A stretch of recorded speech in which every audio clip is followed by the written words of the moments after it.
பாக்கியா, செல்வி எல்லாருமே சேர்ந்து ஹோட்டலுக்கு வெளியே இருக்காங்க. அப்போ அங்கே பழனிசாமியும் வராரு. அப்படியே பார்க்குறாரு, வர வண்டியெல்லாம் போயிட்டே இருக்கு, நிற்கவே இல்லை. அப்போது பாக்கியா சொல்கிறாங்க, இங்கே பாருங்கள், இந்த வண்டியெல்லாம் நிற்கிறதுக்கு இடம் இல்லை, அதனால தான் இங்கே யாருமே சாப்பிட வர மாட்டுறாங்க, என்ன பண்ணுறதுன்னு எனக்கு தெரியல அப்படின்னு சொல்லிட்டு பயங்கரமாக ஃபீல் பண்ணுறாங்க பாக்கியா. அதுக்கு பழனிசாமி சொல்கிறாரு, இருங்க நான் ஏதாவது ஒரு ஏற்பாடு பண்ணுறேன் அப்படின்னு சொல்லிட்டு அங்கேருந்து போகிறாரு. அப்படியே சுற்றி பார்க்குறாரு, அங்கே ஒரு இடம் கொஞ்சம் காலியாக இருக்குது. அப்போ அங்கே போயிட்டு பேசுகிறாரு, இந்த இடத்துல பார்க் பண்ணிக்கலாமா வண்டியை அப்படின்னு சொல்லிட்டு. பார்க் பண்ணிக்கலாம், இது ரொம்ப நாளாக சும்மா தான் இருக்குது இந்த இடம் அப்படின்னு சொல்கிறாரு. அதை கேட்டோன்னே பழனிசாமி வராரு, மறுபடியும் பாக்கியாவை பார்க்குறாரு. வாங்க அப்படின்னு சொல்கிறாங்க.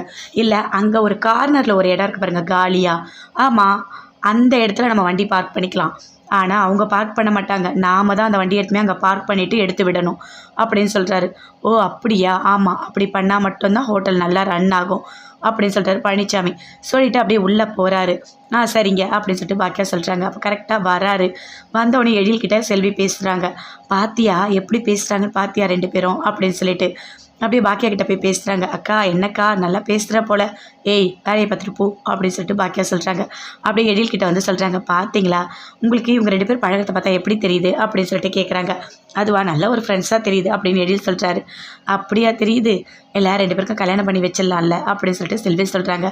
என்ன இப்படி சொல்கிறீங்க, எனக்கு ஒன்றும் பிரச்சனை கிடையாது, ஆனால் அம்மா என்ன நினைக்கிறாங்கன்னு தெரியாது, அம்மா சந்தோஷமாக இருந்தால் எனக்கு போதும் அப்படின்னு சொல்லிட்டு எழில் சொல்கிறாரு. வீட்டில் எல்லாருமே இருக்காங்க. அப்போ கரெக்டாக குழந்தைய அப்படி கொஞ்சிட்ருக்காங்க, ஜெனியோட குழந்தைய அப்படியே பார்க்குறாங்க ஈஸ்வரி.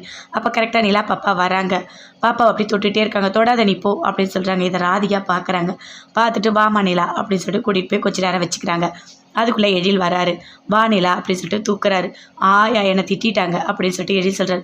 ஆமாடா எப்போ பார்த்தாலும் குழந்தை இது பண்ணிகிட்டே இருந்தா, அதனால தான், வேறு ஒன்றும் இல்லை, சரி வாமா நான் உன்னை நல்லா பார்த்துக்கிறேன் அப்படின்னு சொல்லிட்டு எழில் அப்படியே கூட்டிகிட்டு போகிறாரு.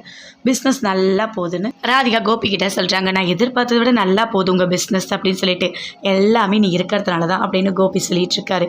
செல்வி வராங்க, வந்து பாக்கியா கிட்ட பேசுகிறாங்க.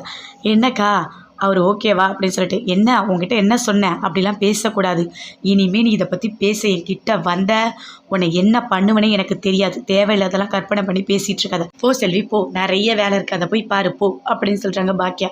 சரிக்கா சரி நீ என்னை திட்டாதன்னா நான் போகிறேன் அப்படின்னு சொல்லிட்டு செல்வி அங்கேருந்து போகிறாங்க. என்ன சொல்லிட்டு நான் அக்கா இப்படி பிடிச்சி நம்மளை திட்டுது, நல்லது தானே சொன்னோம்.